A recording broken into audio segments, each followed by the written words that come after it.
Let's bring in David Des Roches, who is an associate professor at the Near East South Asia Center for Security Studies at National Defense University. He joins me now from Washington. David, always good to have you on the show. I don't know about you, but I think the situation, or the real situation and the depth in northeastern Syria often gets overlooked. I mean, the fact is that you still have close to 1,000 U.S. troops, hundreds more contractors, and in that particular region, they're so closely positioned to Iranian-backed militias, which have launched dozens of attacks in the past year alone.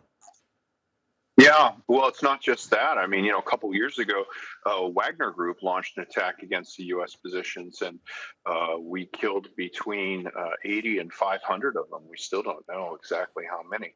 So this is a difficult situation. The problem is we've got the forces that defeated Daesh in the north. We can't really leave them because they're still holding all the Daesh prisoners. We've got an ally in the south, the remnants of the Syrian uprising, plus Jordan is concerned that if we leave the base at Al Tanf in the south, that the fight will spread out into Jordan. And numerous Iranian-backed groups that are just desperate to get American scalps. So it's not a good position. Do you think that this latest U.S. strike will in any way change or deter Iran's behavior or the actions of its proxies in Syria?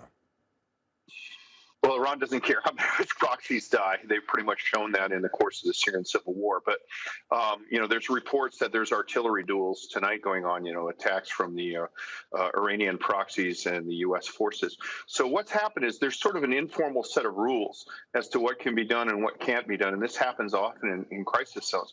What the Iranian-backed militias seek to do is to raise that threshold of freedom of action that doesn't get a U.S. response. The United States either tries to hold it in place or tries to lower it, as it did most notably with the assassination of Qasem Soleimani and Abdul Mahdi al-Mohandes. That was, a real reset of the rules. So the Iranian calculus is that they inflict pain on the United States. Eventually, the United States will get out and leave. The United States, on the other hand, is not really in a position to leave, and so basically wants to retaliate. Eventually, some level of escalation will lead both sides to declare victory and, just go back to the status quo ante. This level of escalation, I mean, if you were to take a macro perspective, do you think that this initial attack from the Iranian-backed militias and the retaliatory action from the U.S.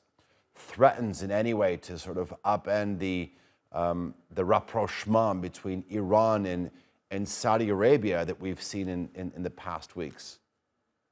No, I don't think that's a connected issue. I think, quite frankly, people have made too much of this. There's not a rapprochement. There's just an agreement to establish embassies.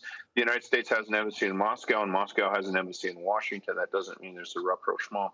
They were just returning to where they were in 2016 before the Saudi embassy was overrun by a mob in Tehran. So I think that issue doesn't really have anything to do with this. Okay. David Des Roches, always a pleasure having you on the show. Thank you very much.